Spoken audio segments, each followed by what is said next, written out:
Hello friends, Ratna's কিচেনে সকলকে welcome. আজকে বানাবো একটা ব্রেকফাস্ট রেসিপি। রুটি আমার আগে থেকে করা ছিল। আর নিয়ে নিয়েছি একটা ডিম সিদ্ধকে গ্রেট করে নিয়েছি, সামান্য নুন নিয়েছি, গোলমরিচের গুঁড়ো আর গার্লিক চিলি সস, আর নিয়েছি একটা চিজের পাতা, আর নিয়েছি বাটার। প্রথমে একটুখানি নুন দিয়ে দেবো, সামান্যই দেব, যেহেতু চিজের মধ্যে নুন থাকে এই জন্য সামান্যই দেবো। আর দিয়ে দিচ্ছি গোলমরিচের গুঁড়ো, এটা টেস্ট আপনাদের স্বাদ অনুসারে আপনারা দেবেন।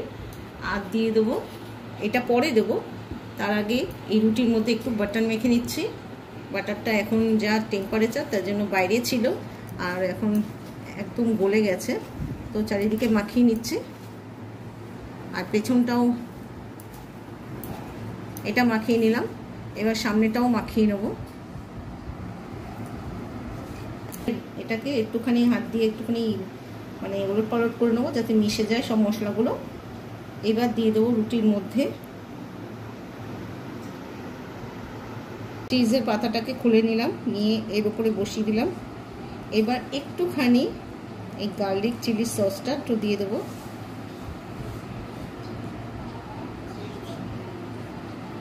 আর দিয়ে দেবো একটু গোলমরিচের গুঁড়ো। এবার ভাঁজ করে দেবো, ভাঁজ করে দিয়ে একটা তাওয়ার মধ্যে এটা একটুখানি জাস্ট সেঁকে নেব। একটা তাওয়ার মধ্যে এটা দিয়ে দিয়েছি, আর কিন্তু তেল বা বাটার কিছু লাগবে না, হালকা অল্প আছে, এটাকে কিন্তু একটুখানি সেঁকে নেব। এটা রেডি হয়ে গেছে সুন্দর। এটা ব্রেকফাস্টে কিন্তু অবশ্যই আপনারা বাচ্চাদেরকে বানিয়ে দেবেন। আর একটা প্লেটের মধ্যে নিয়ে নামিয়ে দেখাচ্ছি কেমন লাগলো আমার এই ব্রেকফাস্ট রেসিপি। যদি ভালো লেগে থাকে তাহলে অবশ্যই এখানটা লাইক দিয়ে দেবেন, শেয়ার করে দেবেন। আর নিত্য নতুন সমস্ত রেসিপি পেতে অবশ্যই রত্নাস কিচেনের সঙ্গে থাকুন, আর সাবস্ক্রাইব করতে ভুলবেন না। ভালো থাকবেন, সুস্থ থাকবেন, নমস্কার।